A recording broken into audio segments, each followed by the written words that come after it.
ஒழுக்கத்தை உருவாக்கி வளர்ப்பதுதான் கல்வியினுடைய தலையாய குறிக்கோள்.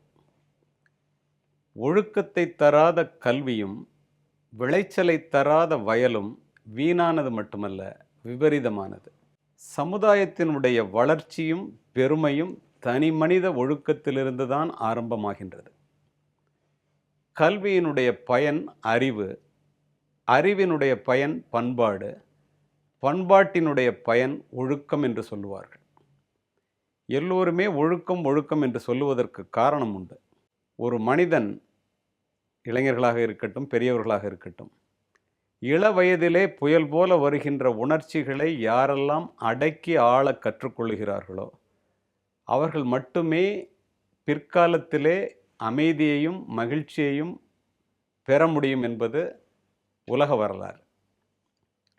இதிலே நாம் தெரிந்து கொள்ள வேண்டியது என்னவென்றால், இதை எப்படி நாம் எல்லோருமே ஒழுக்கமாக இருக்க வேண்டும் என்று நினைக்கின்றோம். அதனை செயல்படுத்துவதில் தான் ஒருவருக்கொருவர் மாறுபடுகின்றோம். ஏன் அவ்வாறு? மனதை வேலைக்காரனாகவும் மூளையை தலைவனாகவும் வைத்துக்கொண்டு யாரெல்லாம் வாழுகின்றார்களோ அவர்கள் பெரும்பாலும் ஒழுக்கம் தவறி பிரச்சனைகளிலே மாட்டிக்கொண்டு அமைதியை இழப்பதில்லை. எது தவறு எது சரி என்பதை ஆராய்ந்து அறியக்கூடிய மனப்பக்குவத்தை அவர்கள் பெற்றுவிடுகிறார்கள். ஒழுக்கக்கேடு வருவதற்கு 2 காரணங்கள் முக்கியமானது. பொருள் தேடுவதிலும் இன்பத்தை துய்ப்பதிலுமே அது ஆரம்பிக்கின்றது. பொருள் தேடுவது ஒழுக்கமான முறையிலே இருக்க வேண்டும் என்பதற்காக 1000 ஆண்டுகளுக்கு முன்னால் அழகாக சொல்லி சென்று விட்டார்கள் நம்முடைய முன்னோர்கள். சிறப்புடை மரபின் பொருளும் இன்பமும் அறத்து வழிபடும் என்கிறது புறநானூறு. ஒரு சிறப்பான மரபு வாய்ந்த குடும்பமாக இருந்தால் அதிலே வருகின்ற பொருளாக இருந்தாலும் இன்பமாக இருந்தாலும் அது முறையான வழியிலே வந்ததாக இருந்தால்தான் அமைதியும் மகிழ்ச்சியும் உண்டாகும் என்பது இதனுடைய பொருள். நீங்கள் அறிவீர்கள். அரண் ஈனும் இன்பமும் ஈனும் திறன் அறிந்து தீதின்றி வந்த பொருள். வள்ளுவன். எது இன்பத்தை கொடுக்குமா? உழைத்து தீமையான வழியிலே வராமல் நல்ல வழியிலே வருகின்ற செல்வம் மட்டுமே இன்பத்தை கொடுக்கும் என்று கூறுகின்றான். தவறு செய்யக்கூடாது என்பதற்கு எப்படி சொல்லியிருக்கார் பாருங்க வள்ளுவர். ஈன்றாள் பசிகாண்பாளாயினும் செய்யற்க சான்றோர் பழிக்கும் வினைனா. பெற்ற தாய் பசியோடு இருந்தால் கூட தவறான வேலையை செய்யாத, அது மிகப்பெரிய பழியை உனக்கு மட்டும் இல்லை உன்னுடைய மூதாதையர்களுக்கும் சேர்த்து உண்டாக்கிவிடும். அதனால தான் தவறு செய்யக்கூடாது, அதனால தான் ஒழுக்கமாக நடக்கணும் என்பது அதனுடைய பொருள்.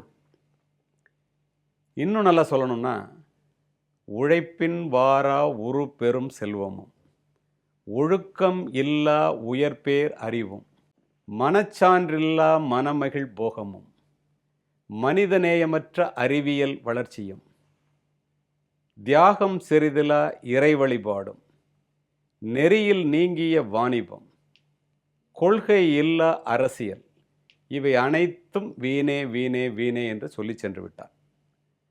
உழைக்காமல் வர்ற செல்வம், மனசாட்சிக்கு புறம்பான இன்பம், தியாகமே இல்லாத இறை வழிபாடு, மனிதநேயமே இல்லாத அறிவியல் வளர்ச்சி, இப்படியே இதெல்லாம் மிகவும் அர்த்தமற்றது என்று பொருள்.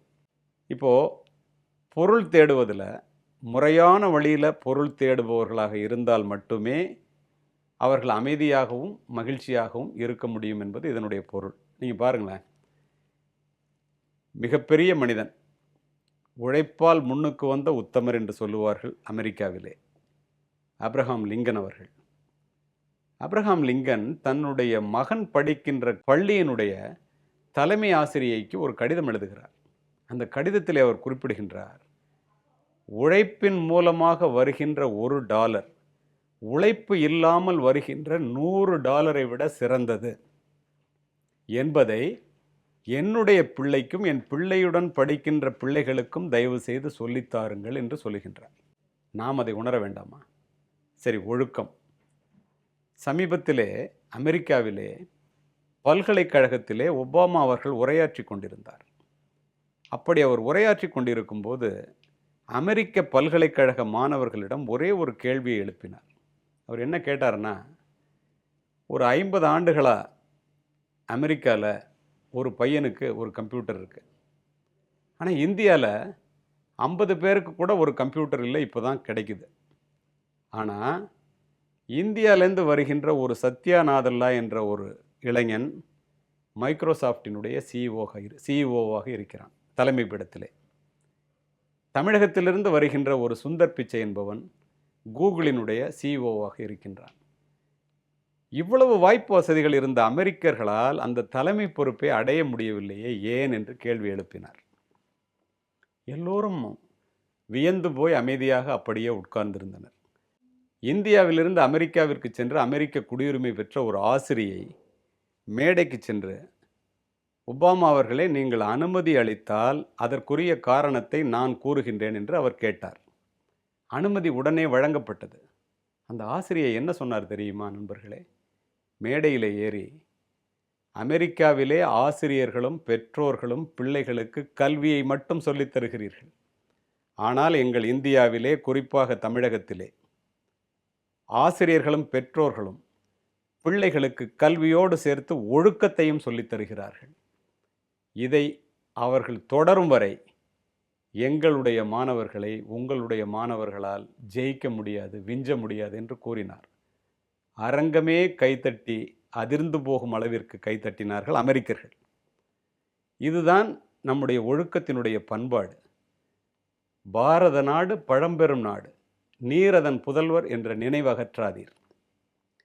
உன்னதமான எழில்மிக்க இந்திய நண்பர்களே, நீங்கள் சமுதாய வீதியிலே கைவீசி நடக்கும்போது தயவுசெய்து யாரும் தனியாக நடப்பதாக ஒருபோதும் நினைத்து விடாதீர்கள். ஏன் தெரியுமா? 5000 ஆண்டுகள் மரபார்ந்த இந்த இந்திய தேசத்தினுடைய பெருமைகளும், நம் முன்னோர்களினுடைய தியாகமும், பெற்றோர்களினுடைய உழைப்பும், ஆசிரியர்களினுடைய அறிவுரையும், உங்களுடைய ஒழுக்கமும் உங்களுடனே கூட வருகிறது என்பதை தயவு செய்து மறந்து விடாதீர்கள். ஒழுக்கத்தை உயிருக்கு மேலாக மதிப்போம், உயர்வடைவோம். நன்றி, வணக்கம். நாளை சந்திப்போம்.